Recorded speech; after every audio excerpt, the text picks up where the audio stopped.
Buenos días, mi nombre es Hussein Askari, soy miembro del Movimiento Internacional de la RUSH y del Instituto Schiller. Trabajo en Suecia para nuestra organización. ¿De cuánto tiempo dispongo? Bien, tengo un anuncio. Se cancela el almuerzo.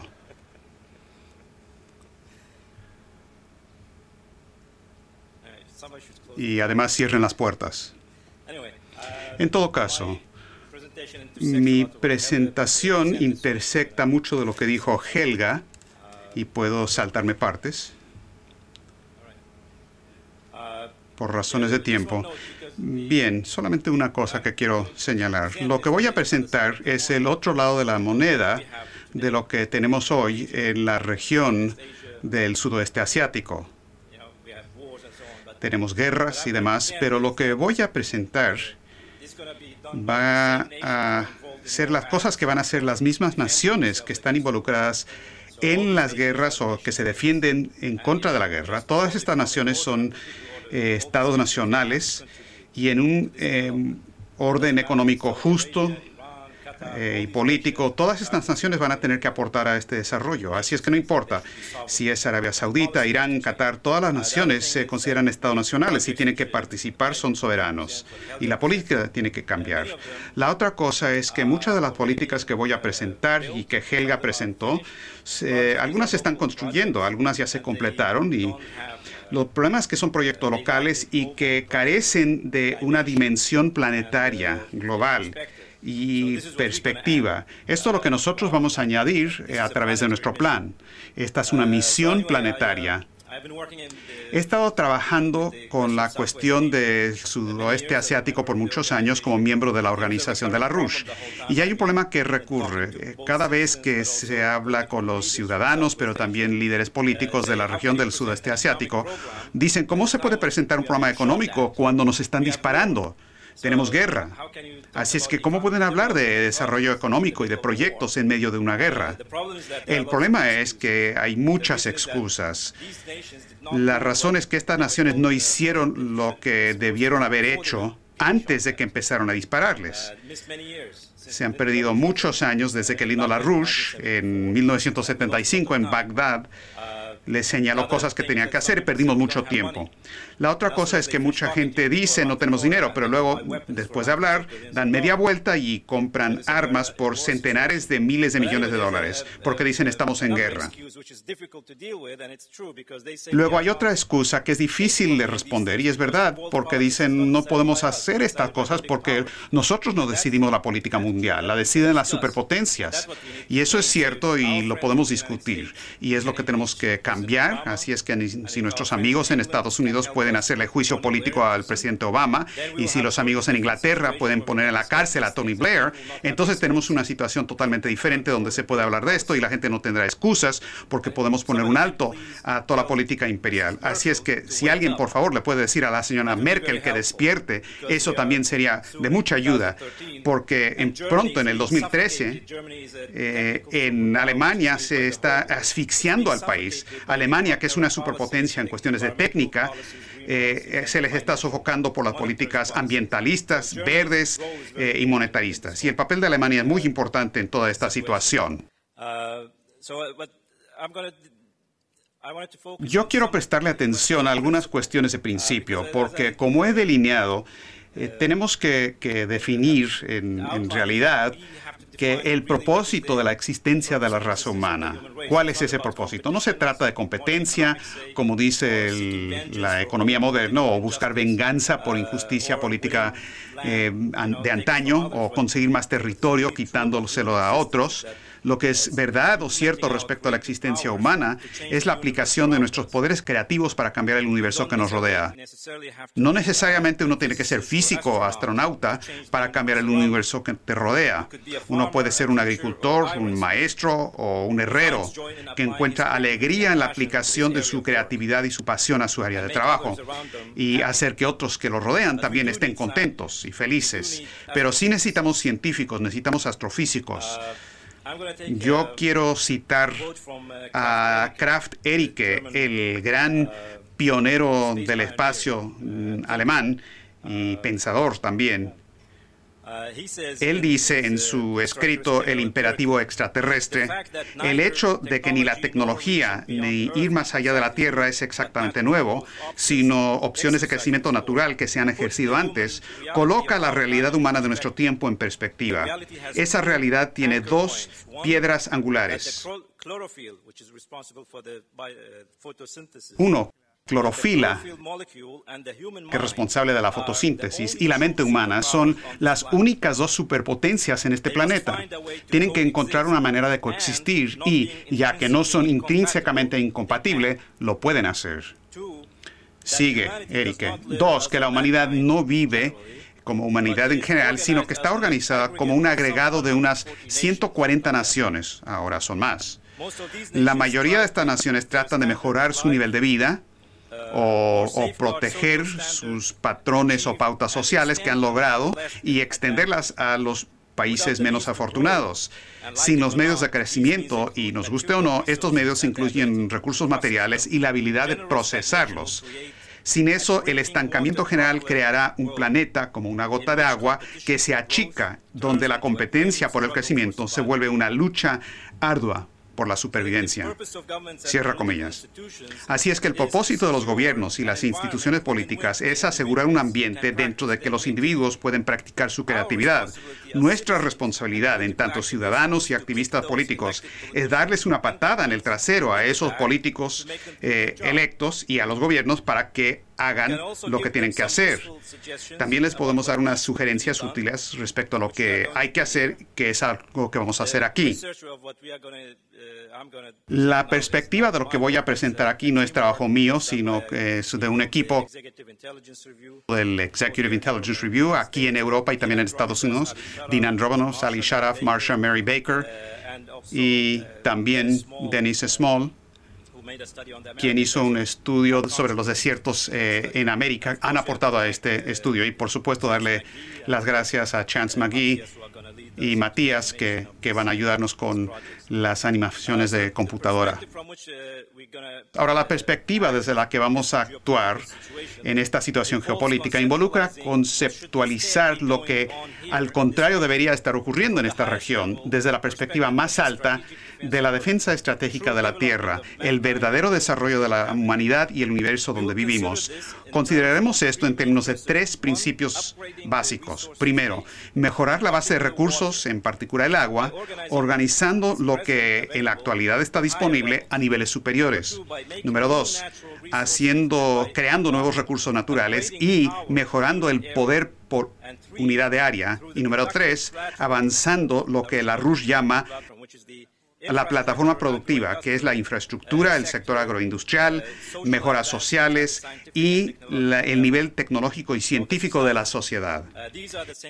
Estos son los mismos principios que implicados originalmente en la propuesta de la RUSH del plan de Oasis que él presentó en Bagdad en el 75. Son los mismos principios científicos y morales. Helga abordó esta cuestión del desierto mundial. Si pueden poner la diapositiva del mapa, por favor. Este es un desierto del planeta. Ella mencionó que estamos hablando de 13 millones de kilómetros cuadrados. Y si uno compara esta área, que básicamente está despoblada, con las áreas donde tenemos los 7.000 millones de seres humanos en la Tierra, es casi más grande que las áreas donde existe el resto de la humanidad. En países como en Egipto, 80 millones de personas viven en solamente 4% de la Tierra. 95% de la superficie de la Tierra está vacía totalmente. Así es que hay gente aquí en Europa y Estados Unidos que hablan de la sobrepoblación del planeta. No, estamos despoblados. No tenemos suficientes personas en la Tierra y tenemos demasiado espacio, pero espacio muerto. Ahora, si ven la relación entre estos desiertos y el puente terrestre eurasiático que Helga presentó y el puente terrestre mundial, que hemos estado trabajando sobre eso, vamos a tener una misión planetaria enorme de dimensiones enormes. Y solamente se puede considerar desde la perspectiva planetaria. Esto también requiere un acuerdo entre las grandes potencias y las potencias regionales para trabajar juntos para lograr un cambio de este desierto a lo que veremos que ocurrirá más tarde. Me gustaría empezar yendo directamente a la región del sudoeste asiático con algunas imágenes de tormentas de arena.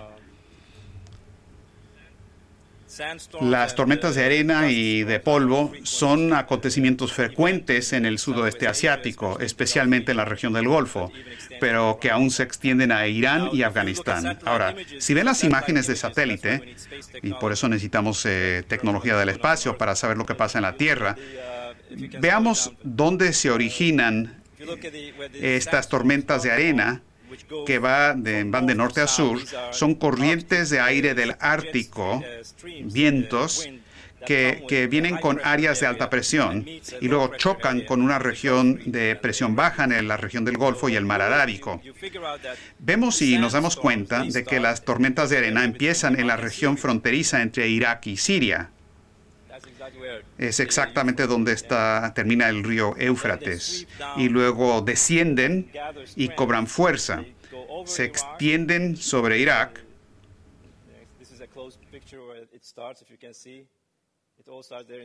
Como pueden ver ahí, empieza en Siria y luego pasa por Irak. Estas son imágenes, creo que vienen de satélites de la NASA y también de la Agencia Espacial Europea y de sus satélites. Son de marzo del 2011, donde hubo una tremenda tormenta de arena que cubrió toda la región.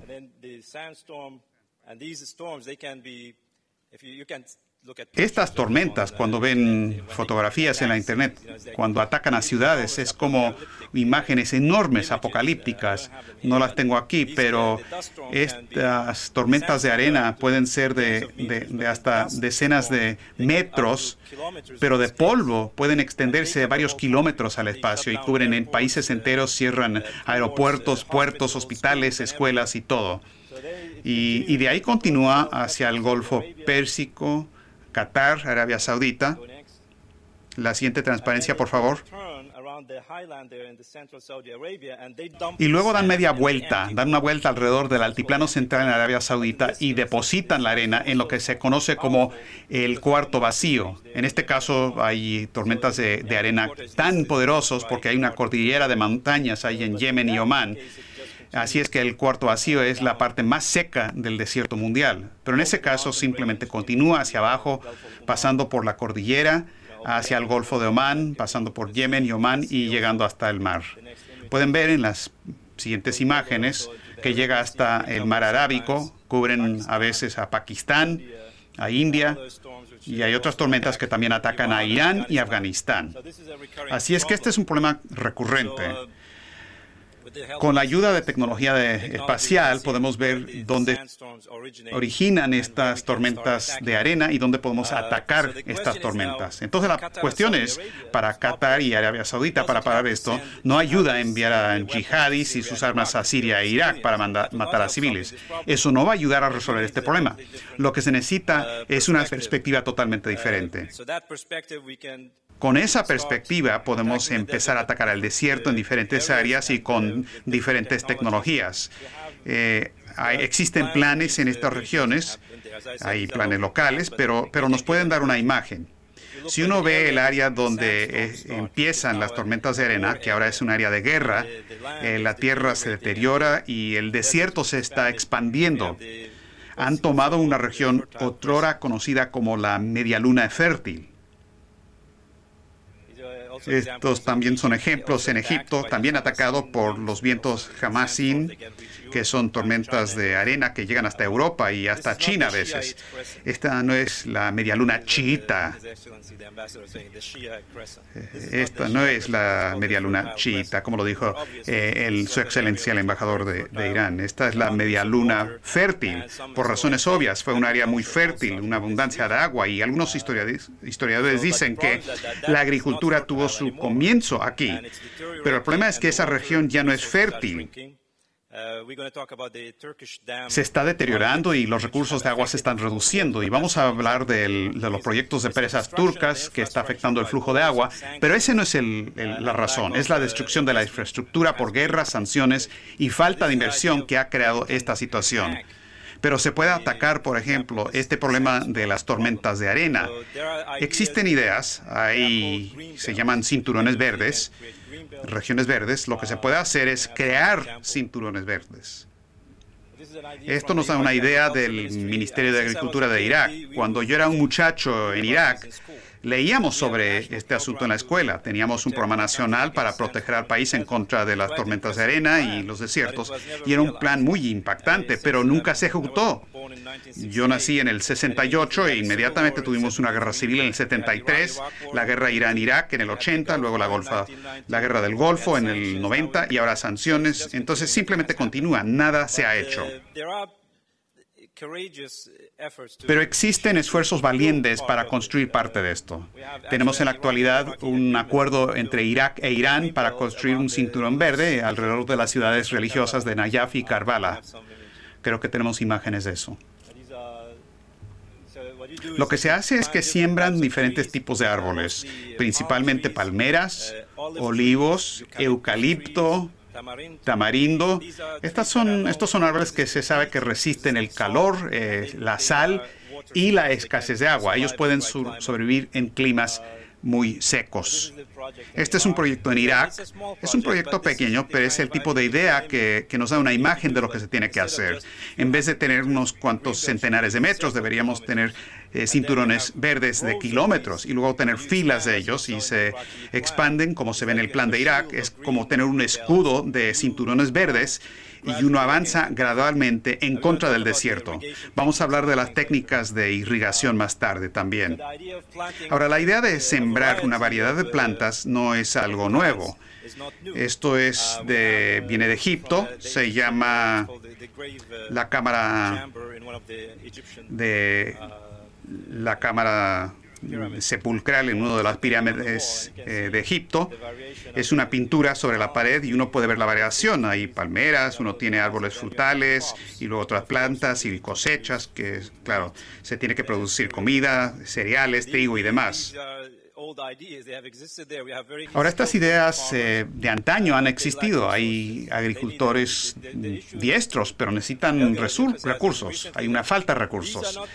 Lo que Helga enfatizó recientemente, estas son cosas que no se pueden hacer aquí a 10 o 20 años. Se pueden hacer la semana que viene. Hay gente desempleada joven, hay agricultores. Ellos pueden empezar a trabajar la semana que viene y podemos empezar a sembrar árboles la semana que viene. Pero lo que falta es la falta de una política. Tenemos una política de destrucción, no de construcción. Ahora podemos avanzar. Esta también es una imagen interesante que nos envió un amigo egipcio, un ingeniero agrónomo, y es lo mismo. Las palmeras, lo que es especial de ellos es que pueden funcionar como una barrera contra el viento, pero también pueden estabilizar la tierra, pero lo que hacen también es que crean una sombra para otros tipos de árboles. Aquí vemos olivos. Si se siembran solos, bajo el sol, su productividad se disminuirá en un 50% porque el calor mata a muchas de las pepitas de la aceituna. Pero si uno siembra estos olivos en la sombra de otra planta, su productividad aumenta. Es un área más fría. Hay una referencia interesante de esto en el Santo Corán, donde hay la historia de dos hombres y hay un conflicto entre los dos. Y en la historia dice el Corán, es el relato sobre la cueva, dice, y se les presenta un ejemplo de dos hombres. Les damos a uno de ellos dos jardines de viñedos y los cercamos con palmeras y colocamos entre ellos campos de cosechas. Cada uno de los dos jardines produjeron su fruto y no les faltó nada de ningún tipo y causamos que brotara dentro de esos sembríos un río. Estas son exactamente las técnicas según el Corán. Pero lo que vamos a hacer es que vamos a quitarle una costa a este relato en las técnicas modernas. No podemos tener canales abiertos hoy día porque la mayoría del agua se evaporaría. Tenemos que cubrir todos los canales de agua. Y lo voy a describir, pero que nos disculpe el Corán, pero tenemos que quitar esa parte porque necesitamos una técnica moderna y hacer un pequeño ajuste para la situación moderna. Estas son palmeras y son muy productivas, por supuesto. Todos han comido dátiles y demás. Así es que esto no solamente es proteger en contra del polvo, sino que son fuente de comida y de energía para la población.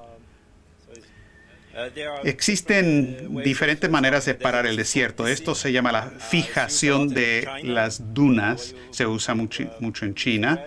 Es muy intensivo en mano de obra. Ese es el problema. Se crean estas secciones transversales de árboles secos o de cañas y luego se trata de parar el avance del desierto y luego se siembra en estas regiones. Pero el problema es que uno tiene que traer infraestructura de agua primero. Uno no puede construir esa infraestructura de agua después. Uno tiene que hacerlo antes de hacer esto. Pero nos da una idea y podemos avanzar más. Esto es de Libia en los 50. Este es el concepto. Aquí vemos en el caso de China, la carretera del desierto de Taklamakan. Trataron de proteger la carretera de la arena. Se mueve todo el tiempo. Es como la nieve en las regiones árticas. Ellos trataron y se bombea agua subterránea. Es agua salada, pero han sembrado tipos de plantas que resisten sal. Así es que eso también es una cuestión para el desarrollo científico. Se tienen que desarrollar nuevos tipos de plantas que pueden resistir el agua salada y resistir el calor. Entonces, esto requiere cierto nivel tecnológico. Así es que esta es una idea. Pero si uno no aborda esto en un contexto más amplio, uno no puede limitar el desierto. Pero estas son imágenes para demostrar lo que se está haciendo, pero que se tiene que generalizar.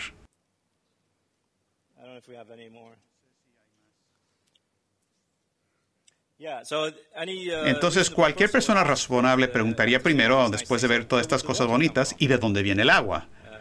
Que es una buena pregunta, porque lo que estamos definiendo en nuestro informe es que existen 3 fuentes de agua que están disponibles o que se puede hacer que sean disponibles. Primero, se puede transferir agua de áreas que están ricas en agua a estas regiones pobres en agua a través de sistemas de llamada transferencia de agua. Helga abordó algo de esto sobre, como ejemplo, el mar Aral-Irtish. También tenemos otro que va hacia el este de los montes Urales. Se llama el canal Pechora-Kama-Volga. Y también estos ríos, como en el caso de Nahuapa, el proyecto Nahuapa, terminan en el mar Ártico. Así es que la idea es parar que vayan hacia el Ártico y canalizarlos o parte del agua y cambiar el movimiento del agua hacia ríos que fluyen en la dirección opuesta. Helga abordó esto, así es que no voy a repasar eso de nuevo. Siguiente transparencia, por favor. Esto es lo que el embajador mencionaba. Se llama la ruta Irán, popularmente. Hay poca información sobre esto. Qué bueno que lo mencionó, que se está haciendo un estudio de factibilidad. Existen, por supuesto, grandes problemas técnicos. Irán es un país semiárido y hay estos 2 grandes desiertos, el Dasht-e Kabir y el Dasht-e Lut. La misma idea, si se lleva agua, los ingenieros de Irán han estado viendo eso y lo que están haciendo es traer aún agua salada, porque esta también es tierra salada, porque aquí habían lagos antiguos que formaban parte de un mar y cuando se hundió ese mar quedó la sal. Pero el mero hecho de llevar agua a la región, uno puede crear un clima más frío que afectará a la región y que afectará a Afganistán. Lo que se puede hacer de manera simultánea es construir plantas de desalación en estas áreas y tener agua dulce para la agricultura, para el uso urbano y así por el estilo. Así es que uno puede traerle vida a esta región y uno puede ayudar a Afganistán también con la expansión del desierto y así por el estilo. Así es que uno puede tener bosques y también cinturones verdes en esta región. Existe otro plan del otro lado del mar Caspio que también puede llevar agua hacia el canal que mencioné y se cruza el mar Caspio y se lleva a Irán a la parte norteña del mar Caspio. Existe un problema técnico porque uno tiene que cruzar un pequeño paso en los montes El Burs, pero todas estas cosas se pueden hacer, son factibles, no hay problema. Luego se lleva el agua a los ríos Karke y Karun. Existen muchas presas ahí, pero el agua también se está reduciendo, así es que se necesita nueva agua. Hay una crisis en Irak porque las presas en Irán, en el río Karun, donde el agua en el Shatt al-Arab en Irak se está reduciendo y por lo tanto el agua de mar del Golfo Pérsico se está moviendo tierra adentro y está afectando a Basra y estas otras regiones. Uno no puede parar la construcción de estas cosas, pero lo que se necesita es aumentar el desarrollo, ir hacia adelante, no hacia atrás. No se destruye la presa porque el agua se está reduciendo. La siguiente transparencia. Esto es lo que Helga describió que es en Turquía, el proyecto sudoriental de Anatolia. Es un proyecto enorme. Hay varios problemas con esto, pero el proyecto en sí es sólido, es válido. No hay problema con eso, pero desacuerdos políticos y política agropecuaria errónea está afectando la eficiencia del plan. Voy a regresar a eso más adelante. Esta es la parte del proyecto sudoriental de Anatolia, se llama el GAP, y la idea es construir presas en los ríos Tigris y Éufrates y tener grandes embalses como el embalse de la presa Ataturk. El lago detrás de la presa Ataturk tiene suficiente agua para todo el flujo anual del río Nilo. Todo un año son 49, 50, 1.000 millones de metros cúbicos de agua. Así es que en términos de sequía, estos son cosas muy útiles, pero se tiene que usar el agua de una manera muy sensata. De nuevo, esta presa Ataturk.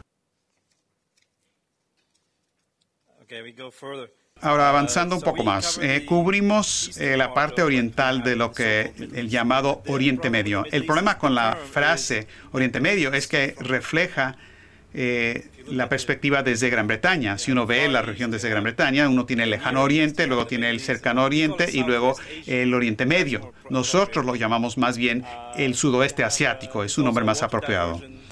Hay un plan de transferencia de agua que Helga describió para traer agua no de la cuenca del Tigris y el Éufrates, sino que vendrá de los ríos Ceyhan y Ceyhan. Están más al occidente de Turquía, no afectan los ríos del Tigris y el Éufrates y el agua fluye hacia el Mediterráneo. Así es que se canaliza parte del agua por acueductos hasta la península arábiga. Así que we go further, we jump over the Middle East, Southwest Asia, to Africa. I think we have described earlier, I'm not going to go through them, but el trabajo del Instituto Schiller tenemos el canal Transaqua para llenar el lago Chad, donde tenemos una gran crisis ambiental y humanitaria para llevar agua al río Congo. Toda la región se tiene que desarrollar. África está viviendo crímenes horrendos en este momento y los recursos se utilizan para la economía global, pero la población se está asesinando y se está expulsando de las tierras para vaciar la región para los carteles transnacionales de materias primas. Esto es lo que ocurre en el este de Congo y está ocurriendo por mucho tiempo. Así es que la perspectiva debe incluir el desarrollo de África y nuestro amigo de Egipto va a presentar el proyecto del Paso de África y lo va a discutir. Así es que hemos discutido hasta el momento es que la primera fuente del agua es que uno lleva agua de áreas ricas en agua a áreas pobres en agua. La segunda fuente es, por supuesto, la desalación de agua. Ahora, hay muchísima inversión en la desalación de agua en el Golfo, específicamente en Arabia Saudita. Quiero decir, están invirtiendo enormes cantidades para desalación de agua, para uso urbano, para beber agua, en los drenajes y en las ciudades. El 50% o 70% de Arabia Saudita, el agua que consumen proviene de la desalación. Arabia Saudita produce la mitad de el agua desalinada en el mundo. Esas son grandes cantidades de agua. No es suficiente, por supuesto, pero están invirtiendo mucho a eso. Los Emiratos Árabes Unidos también, Qatar, Bahrein, todos esos países están construyendo plantas de desalinación grandísimas. El problema es que están usando el gas natural y el petróleo para el calor que se necesita, para producir el calor que va a ayudar con la evaporación, el proceso para desalar el agua, para remover la sal. El problema con eso es que en las próximas 2 décadas, estos países en el Golfo, por ejemplo, van a tener que duplicar o triplicar la cantidad de agua que desalan para satisfacer a la población que está creciendo y al crecimiento económico. El problema es que ya Arabia Saudita está quemando 1.5 millones de barriles de petróleo petróleo cada día para producir eso. Así que imaginen, en 10 o 15 años van a tener que quemar de 4 millones de barriles de petróleo para lograr solamente el problema de agua para beber. Eso no se puede sostener en un sentido. Así que Lyndon LaRouche y Helga proponen es crear plantas nucleares de desalación basada en la energía nuclear. La idea se le llama el Nuplex. Esta idea no es nueva. De hecho, bajo el presidente Eisenhower, una de las ideas que tenía para resolver la crisis árabe-israelí era asistir a los egipcios, a los israelíes, para que crearan plantas nucleares pequeñas para desalar agua del mar, porque muchas de las guerras de Israel en contra de los países árabes no son basado en la religión, sino es en controlar el agua. Cuando Israel viene a una área, hay que ver que si hay un río ahí o si hay agua subterránea, embalses o lagos. Muchas de las guerras han sido para controlar el agua y los israelíes lo han estado haciendo brutalmente en las áreas palestinas. Por ejemplo, la crisis en Gaza, por ejemplo. Hay un informe de las Naciones Unidas que presentaron en octubre que dice que Gaza no va a ser habitable en el 2020. No hay más agua, los acuíferos están vacíos. Los israelíes lo tomaron y después se fueron, y estos son acuíferos bajo Gaza y están contaminados. Está entrando agua salada y la gente se está enfermando de esta agua. Así que Gaza inmediatamente necesita una planta desaladora para producir 500 millones de metros cúbicos de agua al día. Me reuní con el ministro de Agua de Palestina en Estocolmo en una conferencia sobre agua y dijo que están rogando a los europeos que les den 250 millones de dólares. La gente de Qatar y los sauditas prometieron 250 millones, la mitad del costo del plan, pero no están obteniendo nada. 250 millones pueden salvar millones de vidas en Gaza y no están obteniendo de Europa. Europa Central, el Banco Central Europeo y los gobiernos europeos están rescatando los bancos con cientos de millones de dólares, cientos de miles de millones de dólares, y esta es una gran tragedia. Esto es inmoral, es un problema de moralidad. Eso es solamente un ejemplo del problema de agua. Así que tenemos imágenes del Nuplex, como dije, volviendo al programa de Eisenhower. Esto es la idea. Ahora, hay ese tipo de plantas nucleares flotantes. Los rusos los han creado en el Ártico. En esta región son plantas nucleares a escala pequeña, están flotando como un barco y se les pone cerca de las costas, así que pueden rápidamente en esta región, muy rápidamente pueden construir estas cosas y mandarlas por barco de Alemania, de Suecia, de Francia, etcétera.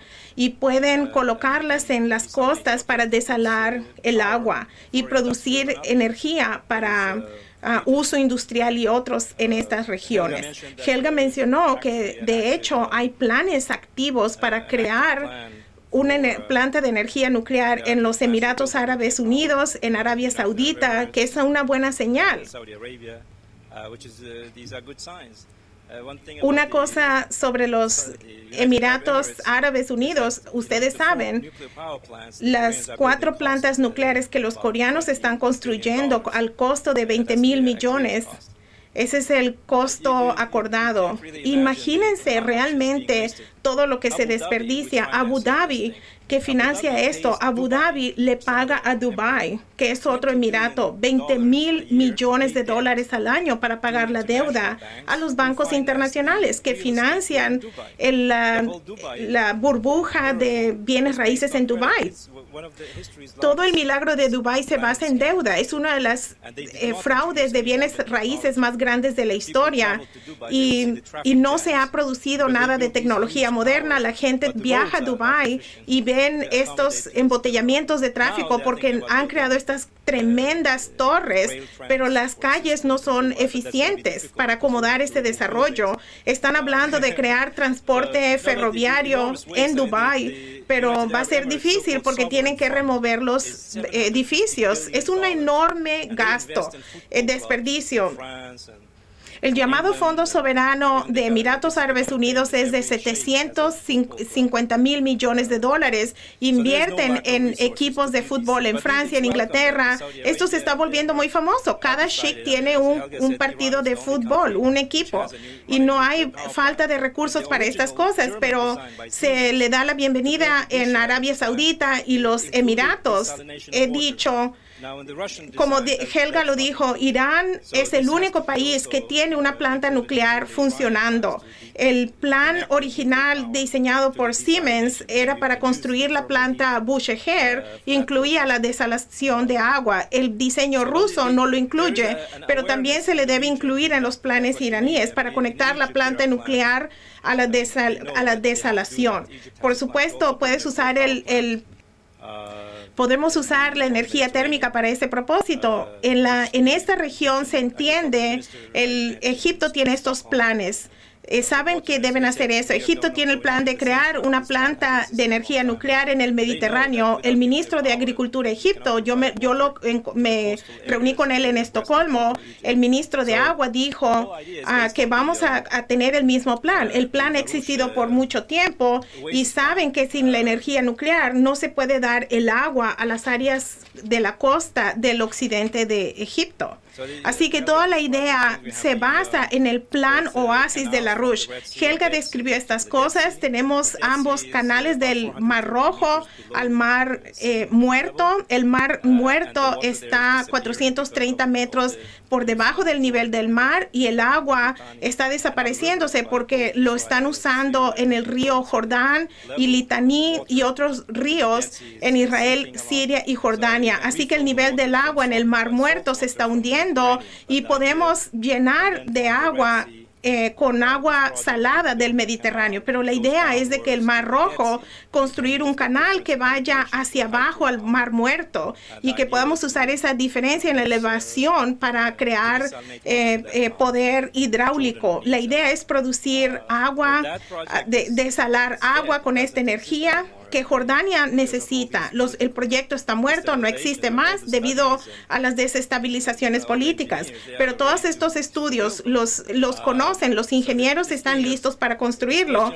La cosa, esta paz, es la paradoja que mencioné antes. La gente no puede construir infraestructura antes de tener paz, pero se debe tener estabilidad política primero para construir la economía, y eso no es verdad. Eso es lo que verdaderamente pasó con el Tratado de Oslo. El señor LaRouche, en una entrevista después de que se firmó el acuerdo de Oslo en la Casa Blanca en septiembre de 1993, dijo en una entrevista que la urgencia era que debíamos impulsar inmediatamente para tener desarrollo económico, tales como el Canal de Gaza al Mar Muerto, porque si esperamos y hablamos esto políticamente, los enemigos del progreso, los enemigos de la raza humana, tales como los amigos de Kissinger, van a tener éxito a través de gente como los amigos de Sharon en intervenir y arrojar el acuerdo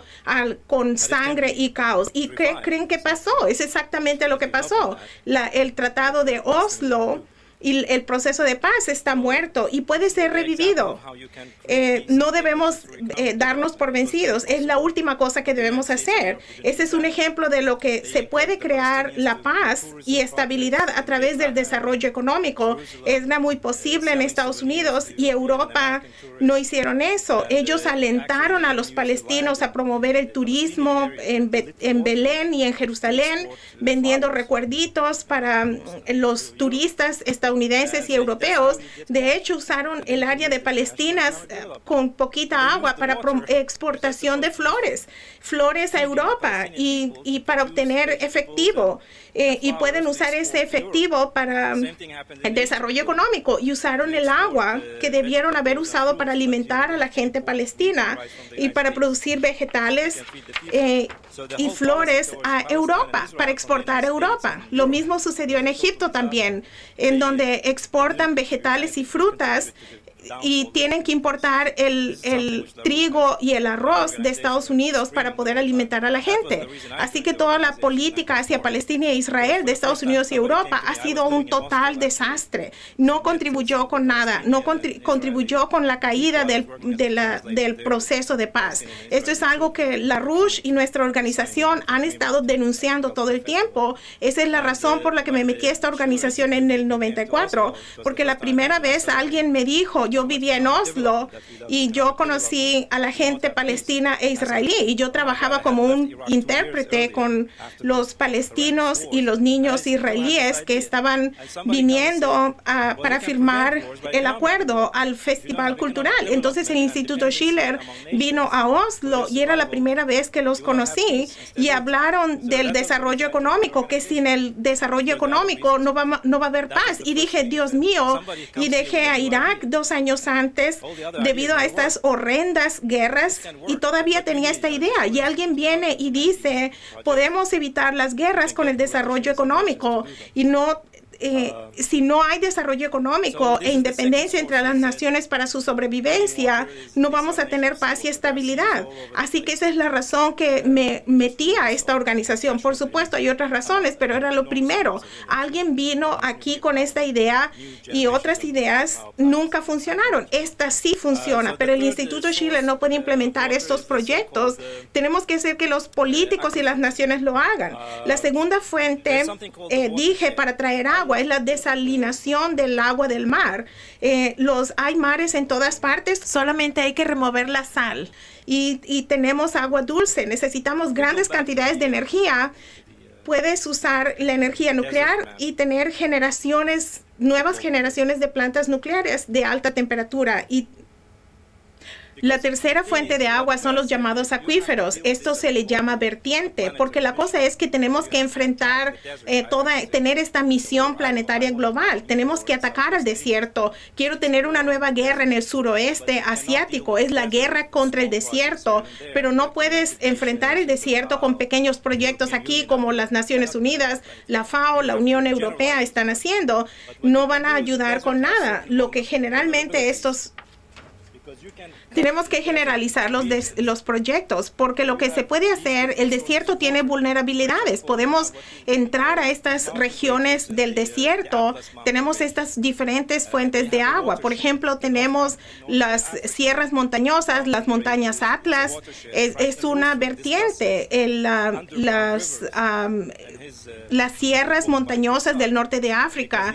Franklin Roosevelt habla sobre esos ríos subterráneos en el libro de su hijo, porque él estaba hablando de estas áreas que no están desarrollando este desierto. Él dice, el agua cae de las montañas y se va al subsuelo, pero desaparece bajo la arena. Pero si diriges esa agua, puedes hacer que el desierto reverdezca. Roosevelt en 1940 tenía esta idea, lo hizo en Estados Unidos, reverdeciendo el Valle Imperial y creando la Comisión del Valle Tennessee. En los Estados Unidos sabían de estas cosas, pero tenemos estas cordilleras montañosas donde está el agua, la lluvia, y voy a regresar a esta idea de la vertiente, lo que es la vertiente.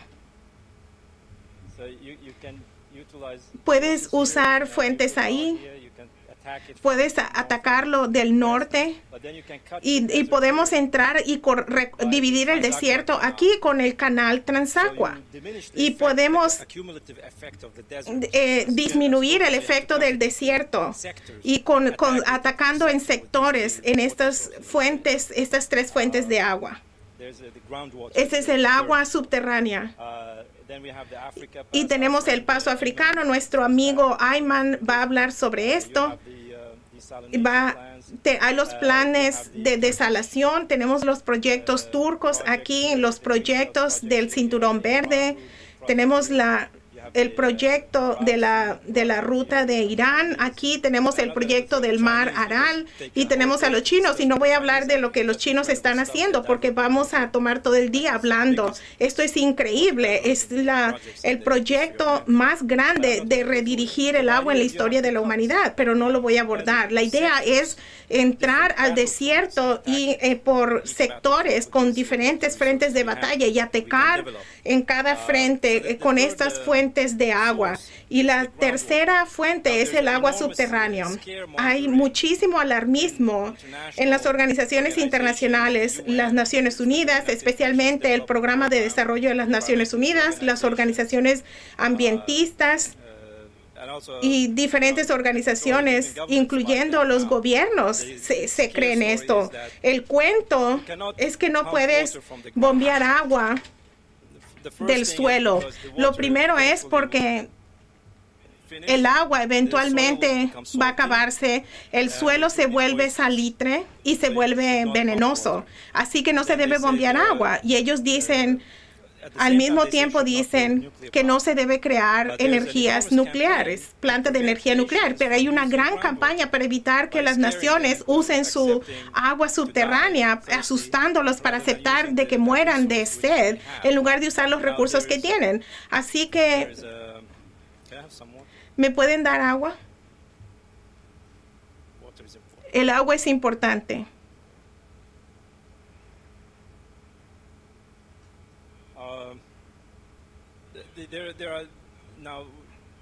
Usando la tecnología espacial, algo que Ali ha trabajado recientemente, al usar la tecnología espacial, hay científicos que tienen el modelo de la gran vertiente. Ellos son Robert Bison y Farouk El-Baz, que es un científico egipcio-americano que trabajó con la NASA haciendo un mapa de la Luna antes de que se llegara a la Luna. La NASA hiciera eso. Es muy famoso científico, es un hombre anciano, pero todavía es activo y va a Egipto de vez en cuando y presenta sus proyectos y llama el proyecto de desarrollo para crear un valle Nilo enseguida del río Nilo. Así que contradicen esa idea tradicional de que cómo se desarrolla el agua subterránea. La idea tradicional es de que hay lluvia en las montañas, en la región montañosa, y luego la lluvia va sobre la superficie, en los arroyos, en los ríos y termina en el mar. Esa es la mayoría del agua. Mucha de ella se evapora. Entonces, parte del agua se va debajo del suelo en las áreas sedimentarias y se queda entre las áreas sedimentarias y la roca, la piedra debajo de ellos y queda atrapada en esas áreas. Así que tienes un acuífero horizontal local con cierta cantidad de agua. El problema es que si tiene, como tenemos en nuestra región, en el suroeste asiático, no llueve todo el tiempo, así que esa agua atrapada se va a usar en exceso. Es verdad, tendemos a sobreusarla. En el caso de Gaza, eso se ha vuelto un problema. Pero esta teoría convencional que se acepta en la meteorología de las Naciones Unidas y otras organizaciones eliminan esta idea. Estos dos científicos, El-Baz y Bison, presentaron lo que llaman el modelo de gran vertiente. Se basa en el mapeo basada en la tecnología espacial usando detección remota. La idea es en corto, es un estudio largo y está disponible en Internet, pero en corto es que actualmente ellos dicen que la lluvia y la nieve en las áreas bajas es donde se mide usualmente las estaciones meteorológicas, es la mayoría del agua que ellos pueden medir. Ellos dicen, primero que nada, la lluvia, la precipitación sucede en las zonas más altas de la región montañosa y que es difícil de medir. Así que 80% de la cantidad de agua de lluvia no se toma en cuenta. Y lo que sucede es que los cambios en la corteza de la Tierra, los cambios tectónicos, cuando las montañas fueron creadas en edad geológica previa, la actividad tectónica sísmica es lo que tenemos, es que hay grietas que son verticales, la mayoría de ellas, y a través de estas grietas el agua trata de encontrar su camino hacia nuevas áreas. Esa es una gran cantidad de agua que no se toma en cuenta. que no se mide. Lo que cuando la gente habla de esa agua que es la que se atrapa aquí, estos son los acuíferos horizontales. Pero esto es una enorme cantidad de agua, mucho más grande, pero tiene otra cosa especial y puede viajar por cientos y algunos miles de kilómetros. Así que podemos encontrar agua donde nunca imaginaste, bajo el subsuelo. Estos dos científicos han descubierto enormes embalses de agua, como Farouk El-Baz en el 2006, en medio de la crisis de Darfur. Él visitó Sudán y presentó su estudio y le dijo al gobierno de Sudán, porque la pelea en Darfur no era una pelea política, se le convirtió en una pelea política por los británicos y sus seguidores en Estados Unidos. La pelea en Darfur es que las diferentes tribus peleaban sobre agua, las tribus nómadas en contra de las tribus asentadas, y alguna gente tuvo la idea brillante de convertirlo en una crisis política, y él fue a Sudán y le dijo que bajo Darfur tenemos un gran lago subterráneo, y dijo que era tan grande como el lago Erie en Estados Unidos, y pueden inmediatamente hacer 1,000 pozos grandes para bombear agua por más de 100 años. Y dijo, les garantizo eso. Y es como puedes crear paz en Darfur, trayendo agua. Sus estudios usaron detección remota, descubriendo a los llamados ríos subterráneos o ríos antiguos que se usan ahora como en las zonas montañosas de África. Cuando llueve, esa agua va hacia los ríos subterráneos o los llamados ríos antiguos. Ese es el área de Darfur. Y pueden ver ahí, El-Baz dice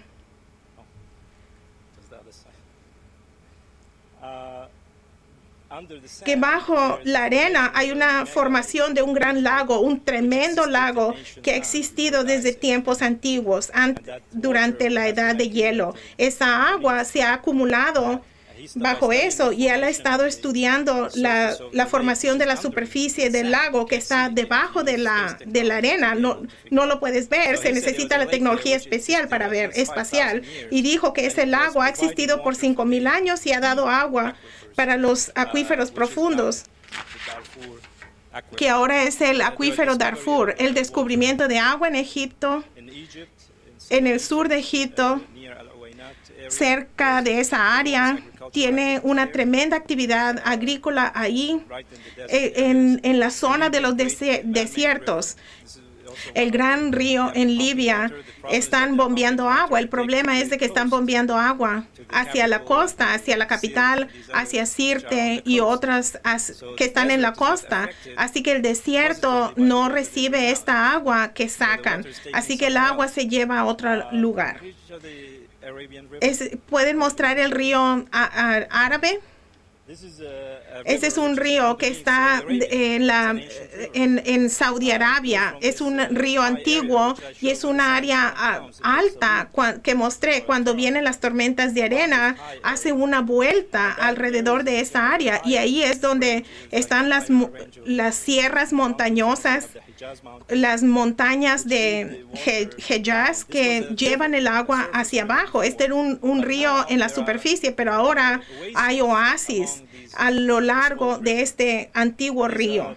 Y ese es el camino que los peregrinos, como en el tiempo de Harun al-Rashid, esto se le llamó la ruta de Zubaida para los peregrinos. La esposa de Harun al-Rashid usaba esto para viajar a la Meca. Cuando hacía su peregrinación, decían que pasaba por los diferentes oasis al camino a la Meca desde Irak, y se le llamó la ruta de Zubaida.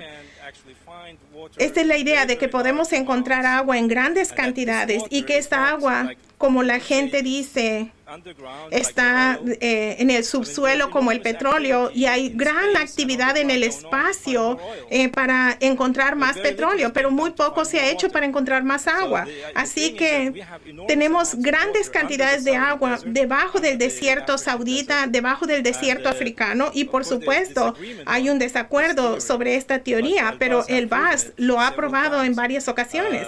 Pero el agua está ahí. No solamente se guarda por varios millones de años. Ellos dicen, esta agua se ha almacenado por millones de años y es para el futuro de las generaciones. No puedes tomarla de las generaciones futuras. Pero si es para las generaciones futuras, alguna generación debe empezar a usarla.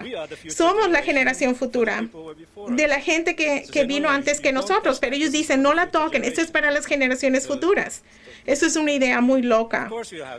Por supuesto, tenemos que tener generaciones futuras, pero vamos a darle a las generaciones futuras no un desierto, debemos darles áreas verdes, pero debemos empezarlo a hacerlo ya. Así que esta vertiente, esta teoría, este modelo, esta práctica, hay una compañía que se llama la tecnología Earth Water, está en YouTube, y han hecho pozos en Trinidad y Tobago. Hay agua real ahí. En lugar de crear una presa para el agua a menor costo, ayudarían al gobierno. Así que sí, esto se ha probado. El desierto vacío en Arabia Saudita, empezaron a hacer pozos muy profundos de más de 1 kilómetro de profundidad a miles de kilómetros, y están encontrando agua, y esa agua va del desierto vacío a la ciudad de Jazan en el suroeste de Saudi Arabia. Esto es algo muy limitado. Esto no es petróleo, esto es agua. Pero la industria del petróleo no está interesada.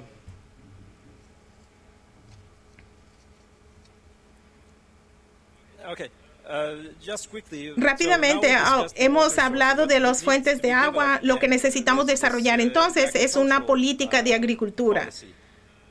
Esto es algo muy importante. La gente habla sobre cantidades de agua. El problema es no hablan de energía, el concepto que LaRouche le llama el flujo de densidad energética. No es simplemente tener energía, la idea es cómo vamos a usar esa energía, en qué forma concentrada para crear un mayor efecto con esa energía. Y lo mismo se aplica al agua. Le podemos llamar el flujo de densidad de agua. No usamos el agua en ninguna manera, así que tenemos 1 metro cúbico de agua. Y ese metro cúbico de agua en general depende de cómo lo usas. Depende en la tecnología y el avance de esa economía, cómo ese metro cúbico de agua es usado. Y tenemos que tener un nuevo tecnología de irrigación y de agricultura, incluyendo la biogenética, desarrollarla, como dije, nuevas formas de plantas, de semillas, de árboles que resistan y que ahorren más agua. Esta es una técnica que es muy eficiente, es una técnica de invernadero, se le llama la hidroponía y la aeroponía. No se necesita tierra. La planta, principalmente vegetales, es muy popular ahora en los Emiratos Árabes Unidos, pero también en Australia y otros países. Siembran semillas en recipientes de plástico o de fibra en agua, y esa agua es enriquecida con minerales que la planta necesita, y es muy, muy eficiente y trabaja rápidamente y es muy productiva. El otro sistema que tenemos se le llama aeroponía, y no hundes las raíces en el agua, las mantienes colgando como los jardines colgantes, y riegas con agua, con minerales a las raíces directamente. De esa manera has ahorrado enormes cantidades de agua, pero también no hay el riesgo de evaporación porque estamos creándolo en un ambiente de invernadero y el agua que se evapora se recicla. Ese es un proceso muy eficiente. Hay estadísticas que muestra qué tan competente, eficiente en comparación con el campo abierto, y podemos avanzar por el poco tiempo. En el Oriente Medio es común, se inundaba el campo con agua y las plantas tomaban lo que querían y el resto iba a Dios o a la evaporación. Eso no se va a permitir más con nuestro plan. Vamos a usar tecnología moderna y el uso más eficiente de la misma cantidad de agua, pero usando la técnica de goteo.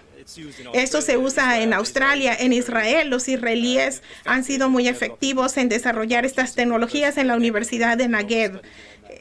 Han hecho muchos estudios con esto y traen el agua directamente a la planta y no desperdicias agua alrededor de la planta y la tomas directamente a la planta. El sistema más sofisticado se llama la técnica de bajo la superficie.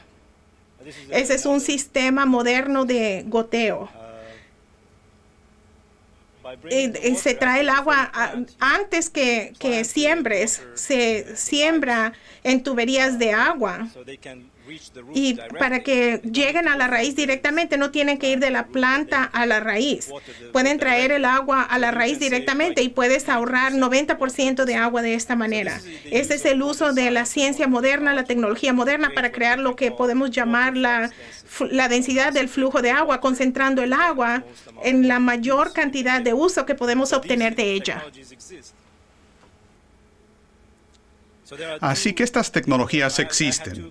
Yo tengo dos comentarios cautelares. Uno sobre Turquía. El proyecto turco impresionante del que hablábamos, existe un gran problema ahí, porque el gobierno turco, con la ayuda del Departamento de Agricultura de Estados Unidos, está convirtiendo esa región en uno de los áreas de mayor producción de algodón en todo el mundo. El algodón se conoce como el cultivo más sediento imaginable. Requiere 4 o 5 veces la cantidad de agua que requiere, por ejemplo, el trigo. Es una cantidad enorme de agua que tiene que ver con lo que pasó con el mar Aral. Por eso se secó, porque los soviéticos estaban cultivando algodón en las riberas del mar Aral y eso requiere mucha agua y también químicos para cultivar algodón. Entonces es un gran problema y luego piensan que es barato porque tienen agua. Pero esa agua no es barata porque si se utiliza correctamente es más valioso que el petróleo. Así es que ese es un problema ahí. Es una política agropecuaria incorrecta, errónea. Tuvimos el caso de Arabia Saudita en 1980s y 90s. Tuvieron un problema impresionante de producción de trigo y Arabia Saudita fue de ser un importador neto de trigo a ser el 6º exportador del mundo. Es bastante impresionante. Aquí es donde están la mayoría de las plantas. Es la región de mayor altura donde hay un antiguo río y estaban bombeando agua. Estas flechas nos indican por dónde pasan las tormentas de arena. Como vemos en la siguiente diapositiva. Sí, aquí. Estaban sembrando trigo con sistemas de irrigación por tubería con pivote central. Es bastante eficiente, pero para un clima diferente. Pero si se mira alrededor, no hay árboles. ¿Dónde están las palmeras que podrían crear sombras? ¿Dónde están los olivos? ¿Dónde están los viñedos? Yo creo que los sauditas deberían leer un poco mejor el Corán. Y luego lo que hacen es que agotan la tierra ahí y luego se van a otra área. Como se ve en la diapositiva original, vemos que el desierto no se ve afectado por esto. Y en los 10 años ellos utilizaron, y ahora pararon ese proyecto, lo cancelaron porque era un fracaso total, porque no tienen un sector agrícola. Utilizan compañías extranjeras, utilizan el agua y luego exportan el trigo. Así es que nada pasa en Arabia Saudita. No tienen agricultores capacitados, no tienen infraestructura, no tienen bosques que pueden cambiar el clima para salvar el agua y la tierra. Es una política de tipo totalmente loco. Utilizaron en 10 años, creo, 300.000 millones de metros cúbicos de agua. Son como 6 veces el flujo anual del Nilo. Y esto no ha tenido efecto alguno en el desierto en estos 10 años. Si ese agua se hubiera usado, y es importante que las naciones produzcan sus propios alimentos, pero no se hace de esa manera. Se hace de la manera en que dijimos, se combina con otros cultivos, donde se puede crear un clima diferente. Y uno tiene variaciones, uno puede preservar la tierra, uno puede preservar el agua, uno cambia el clima. Esto es lo que se tiene que hacer. Este es el tipo de política erróneo. Parece impresionante, pero no lo es. No se logró nada. Y ahora han cerrado la mayoría de estas operaciones. Queda muy poco. Lo mismo se aplica respecto a la industria de la petroquímica. También tiene exportaciones baratas. Vamos a tener un estudio que se publicará en la revista IR. También la industria petroquímica es una inversión masiva en el Golfo. Todo exportado se orienta a la exportación, no cambia nada, no cambia la sociedad. Son compañías extranjeras que vienen, usan el gas natural barato, producen aluminio y petroquímicas, hierro, pero se exporta y no se usa en Arabia Saudita. La población no se ve afectada, la economía física no se ve afectada. Ahora, en cuanto a transporte, no voy a detallarlo. La integración de esta región con el puente terrestre euroasiático.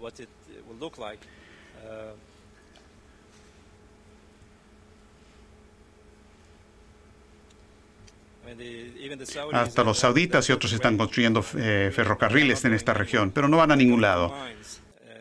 Van a las minas de fosfato y bauxita en el norte de Arabia Saudita. Pero si hacemos lo que Helga estaba proponiendo y lo que hemos estado discutiendo ahora aquí, podemos conectar esta región muy rápidamente al resto del puente terrestre euroasiático, porque ahora es simplemente una esquina aislada.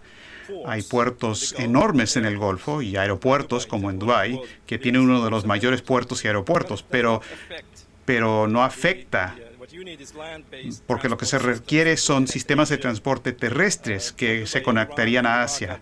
Irán, Irak son los principales importadores de los bienes que llegan a Dubái. Así es que deberían integrar sus economías con Irán en vez de buscar estas guerras. Quiero terminar con una discusión del desarrollo social, que juega un papel clave ahora en estos momentos en la situación de la guerra. Ahora pueden ver en la siguiente diapositiva. Como lo decía, hay esta cuestión del desarrollo social que sí tiene que ver con la situación de la guerra y con el auge del fundamentalismo y las guerras religiosas. En el sudoeste asiático existe una situación muy paradójica en cuanto a la correlación de niveles de vida, cultura, educación y recursos financieros y económicos. Tradicionalmente, o desde la crisis de petróleo del 73, estos países se han dividido en dos categorías, los llamados países ricos y sus primos pobres. Los países ricos son los países exportadores de petróleo en el Golfo, del Consejo de Cooperación del Golfo, con pequeñas poblaciones y gran riqueza mineral. También son miembros del Club Imperial Británico y mimados por Estados Unidos y Europa. Los otros tienen menos recursos tales y poblaciones más grandes, pero han sido denunciados por los británicos y Estados Unidos. Hablamos de Irán, Irak, Siria, Líbano, el pueblo palestino, Egipto. Jordania ha estado como péndulo entre los dos campos. La paradoja es que la población en los países aparentemente más pobres tiene niveles superiores de educación, capacitación laboral y un sentido más profundo de identidad histórica. Los primeros, los ricos, están viviendo una dicotomía extraña entre riqueza material y tradiciones primitivas y fundamentalismo religioso, principalmente dominados por la doctrina wahhabi y salafi. Estos países ricos están organizados en el modelo del sistema oligárquico veneciano. La tecnología, el progreso tecnológico es bienvenido, pero solamente como una herramienta pragmática del poder, no para mejorar la cultura, las condiciones físicas de los ciudadanos del Estado o sus misiones futuras. Porque una clase media educada obviamente es una amenaza política a los gobernantes, a las familias gobernantes. Y la discrepancia entre la fuerza laboral nativa pequeña y los invitados, los trabajadores inmigrantes, en el caso de Arabia Saudita, 80-90% en el sector privado son inmigrantes, mientras que los jóvenes sauditas están desempleados, van a escuelas religiosas en vez de trabajar. Y esto plantea cuestiones serias y problemas para el futuro próximo, porque el desempleo a gran escala en la población interna, con la falta de derechos laborales básicos entre los trabajadores inmigrantes, a la medida que se vuelve más tangible y los salarios no se mantienen a la par con el aumento de los precios. Obviamente es difícil sostener una sociedad con esclavos domésticos. En el otro grupo de naciones, un gran número de las mejores mentes y personas educadas han tenido que huir a los países por las guerras y demás, y el terrorismo respaldado desde el extranjero. Las sanciones económicas en contra de Irak, Irán, Siria, impuestas por el Fondo Monetario y el Banco Mundial y en Egipto, han llevado al deterioro de las condiciones de vida, la infraestructura y los sistemas de educación. Todo esto ha llevado a una regresión de décadas para estas naciones.